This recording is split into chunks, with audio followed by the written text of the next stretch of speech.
अस्सलाम वालेकुम जी, मेरा नाम है उमर सिद्दीक और मुल्की सियासत में हर गुज़रते एक घंटे के साथ एक बहुत सी तब्दीलियाँ जो है वो आती जा रही हैं। आईनी तरमीम की बात हो रही है, फ़ौजी अदालतों की बात हो रही है, फ़ौजी अदालतों में जाने की बात हो रही है। ट्विटर पे काफ़ी जो है महाज सरगर्म हो चुका है। इसी पे बात करने के लिए मेरे साथ मौजूद हैं वक़ार रियाज़ साहब, तज़कियाकार हैं। ये बात करते हैं, इनसे जानते हैं कि आने वाले दिनों में ये जो आईनी तरमीम, फ़ौजी अदालत, ट्विटर का जो महाज है वो काफ़ी हद तक गर्म हो चुका है। ये पाकिस्तान का जो इस टाइम सियासी माहौल है या अदालती माहौल है, एस्टेब्लिशमेंट का माहौल है, ये किस जानिब जाने वाला है? और जो बानी चेयरमैन इस टाइम जेल में हैं तहरीक इंसाफ के, उनका अगला मुस्तकबिल क्या होगा? जी सर बताइएगा। अब बातें ये हो रही हैं कि फ़ौजी अदालतों की, जैसे इमरान खान साहब की बहन जो है हलीमा खान, को मुलाकात करके निकली हैं, तो उन्होंने ये कहा है कि जी हमें ये लग रहा है कि इमरान खान साहब का जो केस है वो फ़ौजी अदालतों में जाने वाला है। आपको क्या लगता है कि फ़ौजी अदालतों से एक तो पीटीआई को या इमरान खान साहब को या उनकी फैमिली को इतना डर क्यों है? और अगर ये केस फ़ौजी अदालत में जाता है तो फिर अगला मुस्तकबिल क्या होगा पीटीआई का? अच्छा देखिए, मैं बात यह है कि डर ये जो बात है ना, ये बड़ी इंपॉर्टेंट है। डर इंसान को तुम्हें पता है कि वहीं होता है जहाँ आपके पास पता होता है कि पीछे कोई ना कोई सुराग मौजूद है, या कोई ऐसा इकदाम आपने उठाया हो जो गलत हो, जो खिलाफ आइन हो, या जो ऐसा गुनाह सरगर्द कर दिया हो जिसके सबूत पीछे मौजूद हो। अब उनको डर इस वजह से, आपको मालूम है कि दो ही लोग हैं यहाँ पे जिसके साथ ये मामला आगे चलते हैं। अब इस्टेब्लिशमेंट की जंग में तो आपको मालूम है कि ये तो नामुमकिन है कि कोई और जीत जाए। अब अगर आप इस तरफ आते हैं कि खान साहब कि इनके साथ ये वाहिद बंदे हैं जिन्होंने इतनी आगे ले गए हैं जंग को, मेरे मुताबिक, मेरी इन्फॉर्मेशन के मुताबिक या एक अकल के मुताबिक जो फैसला है वो ये है कि खान साहब ये जंग तो नहीं जीते। इस सारी सिचुएशन में अभी इन्होंने एक और जो है ना वो धड़ाम करके गिरने वाला एक और काम कर दिया, जिन्होंने अपने ट्विटर अकाउंट, पहली बात ये कि ट्विटर अकाउंट चल कहाँ से रहा है आपको भी मालूम है, और इसके पीछे जिनको डिजिटल दहशतगर्द कहा जाता है वो भी आपको मालूम है कहाँ से ऑपरेट होता है। अभी सारी सिचुएशन में जो खान साहब ने जो ट्वीट कर दिया मुतनाज़, ये भी एक मुकदमा इनका ऐड हो गया। नहीं, अब इस पे बात करें, खान साहब ने ट्वीट कर दी, उससे पहले हम कहते हैं कि ट्विटर अकाउंट जो है वो इस वक्त कहाँ से चल रहा है? यार साहब मेरा जेल में है, मेरा तो फिर हम ये बात किस तरह साबित करेंगे यार आपको कि याद इमरान होगा खान कि वो जो ट्विटर जो है बांग्लादेश वाली वो जो ट्वीट हुई थी उसके ऊपर खान साहब ने ऑन किया था कि ये मेरा है और मैं इसको ऑन करता हूँ कि हाँ मेरी मर्जी से हुआ, क्योंकि वो हीरो था। एक वो वक्त था जब उसको वो कहते थे गद्दार था शेख मुजीब, और नवाज शरीफ से या दूसरे इदारों से, दूसरे सियासतदानों से जोड़ के बड़ा उसको मुतनाज़ा करते थे। तो अब वो पहले हीरो हो गया, फिर उसी ट्वीट को फिर वापस करने के लिए कह दिया कि मेरे पास अकाउंट नहीं। आपको पता है उनकी एक जो आदत है, पहले बात कुछ कहते हैं उसके बाद फिर यू टर्न ले लेते हैं। तो मिलिट्री अकाउंट की, मिलिट्री जो ट्रायल है ना, ये डर वाली बात ये बड़ी तय है कि ये तो होना है। दूसरी बात, अगर आप उसको वहाँ से जोड़ेंगे कि सुप्रीम कोर्ट में पेंडिंग है, भाई जहाँ से फैसला आना ना सबको पता है, वो पेंडिंग पेंडिंग है, इंतजार नहीं करना। और ये जंग में खान साहब हारे हैं। ऊपर से एक और शगुफा इन्होंने कल एक छोड़ दिया, जो ट्विटर पे जो एक बगावत वाली और इदारों के खिलाफ और आपकी रियासत के खिलाफ और कुछ आपके सियासतदान और प्राइम मिनिस्टर भी उसमें उनका नाम भी शामिल कर दिया। तो ये मुकदमा खान साहब खुद अपने ऊपर बनवाते हैं। मतलब एक क्या भी सूझी थी बैठे, आपने एक क्वेश्चन पूछा ना कि ट्विटर का अकाउंट जो है वो काम खुद तो नहीं चला रही। यार मेरी एक चीज़ है, मेरी इजाज़त के बगैर आप कैसे ऑपरेट कर सकते हो? मेरा एक अकाउंट है, उसकी एक्सेस मैंने आपको दी है।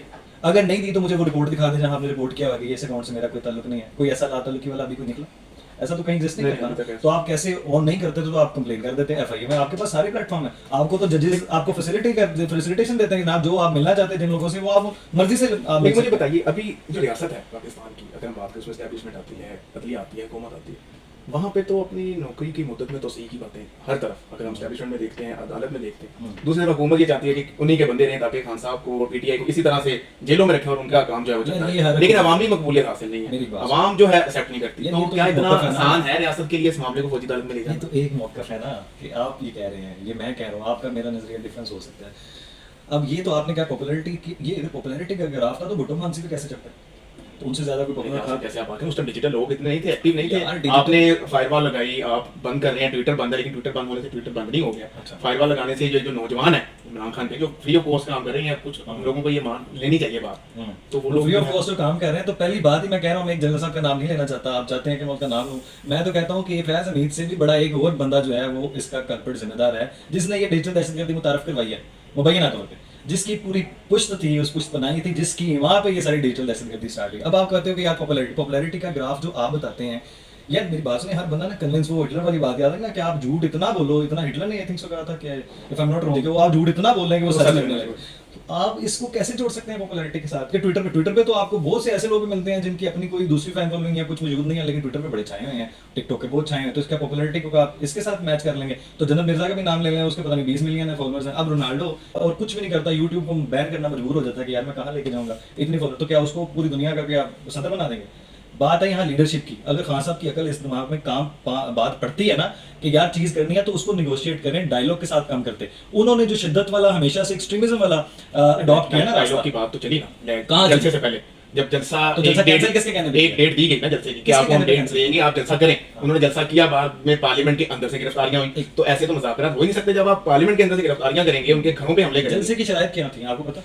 ऐसी शराइत पे तो मैं बता सकता नहीं, हूं, आप ऐसी शराइत पे तो कोई भी पार्टी जलसा नहीं यार, कर सकती। मैं मैं कहता हूं मैं तो कि सिर्फ कोई भी मैं आपकी ये बात- जलसे की शराइत मैं बीएनपी में नहीं मैं है। उससे एक दिन पहले फजल रहमान लाहौर में जलसा करता है, रात 2 बजे तक वो जलसा चलता है, उस पे वो पाबंदी नहीं है। उससे कुछ दिन पहले नून लीग की छोटी छोटी रैलियां होती हैं, वो जलसे नहीं है। पीटीआई को आप कहते हैं 3 घंटे आपके पास टाइम नहीं बनाए। बंदे उसके पीछे रीजन है ना यार, मेरा एक बैकग्राउंड है, मेरा एक ट्रैक रिकॉर्ड है, वो एक है ही कल्प्रिट वाला, मुजरिमाना एक्सट्रीमिज्म वाला है, उसको क्यों इग्नोर कर रहे हो आप? मेरी जब आपको ट्रैक रिकॉर्ड ही एक चीज मेरी वाजे है कि यार इस बंदे को जब भी छोड़ोगे ना खुला, ये फसाद फैलाएगा, आग लगाएगा, तोड़फोड़ करेगा, ये उभारेगा, लोगों को खिलाफ क्रैकडाउन करवाने पर मजबूर करेगा, पुलिस वालों पे हमला करेगा, बम पेट्रोल बम लगाएगा और पुलिस वालों की वर्दियां फाड़ेगा, फौजियों पे हमला करेगा, पत्थर फेंकेगा। जब मेरा ट्रैक रिकॉर्ड ही यही है तो आप कैसे उन लोगों के साथ कंपैरिजन कर रहे हो जिन लोगों का ये ट्रैक रिकॉर्ड नहीं है? हाँ, एक सूरत में है कि आपकी मैं इस कंडीशन पे मुतफिक हूं कि ऐसा नहीं होना चाहिए, लेकिन जब आप एग्री कर चुके हो कि हाँ मैं आपकी जलसा इस सूरत में करने पे एग्री हूं, तो फिर तो आपको ओबे करना चाहिए, अवॉइड करना चाहिए या नहीं करना कंक्लूड चाहिए? करते हैं इस बात को। क्या नजर आता है मुस्तकबिल? क्या जो आईनी तरमीम आ रही है इसमें चीफ जस्टिस जो है काजी फायज ईसा साहब तोसी मिलेगी उन्हें? और उनकी तोसी की शर्त फौजी अदालतों के केस से इसका कोई ताल्लुक है कि इमरान खान साहब के केस को साहब पे ले जाना चाहती है? Apparently- एस्टैब्लिशमेंट और मुज़ाकरात की कोई ऑप्शन नजर आती है? अपेरेंटली तो भाई जिस वो कहते हैं ना खड्डे में बजा गिरा है, वो तो बाहर नहीं निकलता। दूसरी बात मेरे रही ख्याल से सारे ही खड्डे में इस टाइम। सारे हैं, लेकिन यहाँ पे वो बात है ना, सारे यहाँ पे एक ही जंग है कि कौन उनके पकड़ के ऊपर आना चाहता है। ये आप किसी एक को नहीं, मैं ही इसी बात पे कायल हूँ कि लोग कन्विंस हैं, कल्ट को इस बात की पैरवी दिमाग में ये बात पड़ जानी चाहिए कि यहाँ ये जंग नहीं है कि फलां लीडर है, फलां लीडर है, फलां लीडर है। यहाँ सबका एक ही मसला है कि यार उनके साथ किसने चलना है, उनको किसने पांव पकड़ के आगे जाना है। ये सबसे बड़ी तयशुदा बात है। लेकिन लेकिन से बेहतर तो नहीं है। नहीं, ये किसी एक के लिए मौजूदा ओपिनियन, वज़ीर आज़म जो है, जो किसी एक के बातें लिए चलती हैं, किसी टीवी में एक के लिए छुप के जाना ओपिनियन और ये। रखना नहीं यार, वो तो डिग्गी पे इमरान खान साहब के लिए भी मशहूर है, और भी बहुत से नाम है, छोड़ दो, और भी बहुत से नाम है जिनका डिग्गी में भी मशहूर है, और भी बड़ी जगह है जहाँ पे नाम नहीं लिया जा सकता।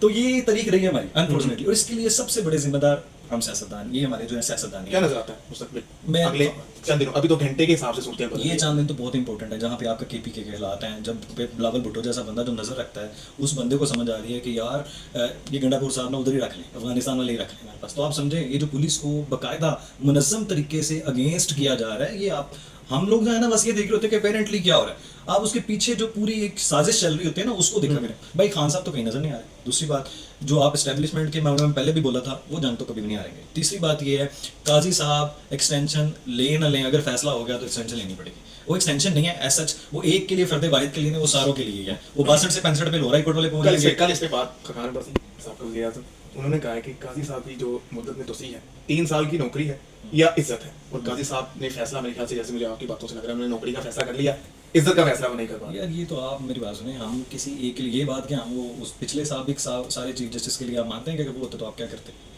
क्या करते? तो आपको लगता है कि कोई इतना फिर गैरतमंद और इतना इज्जतदार अपने आप को समझता है कि काजी साहब ने तो बहुत से फैसले ठीक भी किए हैं, बहुत से अच्छे भी किए हैं। अब देखिए वही बात है, मेरी मनपसंद का फैसला आएगा तो काजी साहब ठीक है, मनपसंद का नहीं आया तो काजी जैसा बुरा आदमी कोई नहीं है। हमने वो जो आपकी उम्र था बंदयाल साहब है, उनको भी नहीं छोड़ा, गुलजार को भी नहीं छोड़ा, साकिब निसार को भी नहीं छोड़ा। बात यह है कि उनके भी बहुत से बुरे ऐसे ऐसे फैसले, 63A वाला फैसला है, ये पैनामा वाला फैसला है, डॉन लीक्स वाला मामला है, बड़ी ऐसे हमारे ना ये सारी चीज़ें, असल मसला जो है ना वो इंसाफ है, वो कभी भी नहीं ठीक होना जब तक हम इंडिविजुअली ठीक नहीं होते। और ये जहाँ आपके वो आप कंक्लूजन पे आए तो भाई ये कहीं नज़र नहीं आ रहा। बात सिर्फ वहाँ ख़त्म होनी है कि ये जंग उन्होंने ही जीतनी है। हाँ साहब इज्जत से जीतने दे तो ठीक है, नहीं जीतने देंगे तब भी उन्होंने जीत जानी है।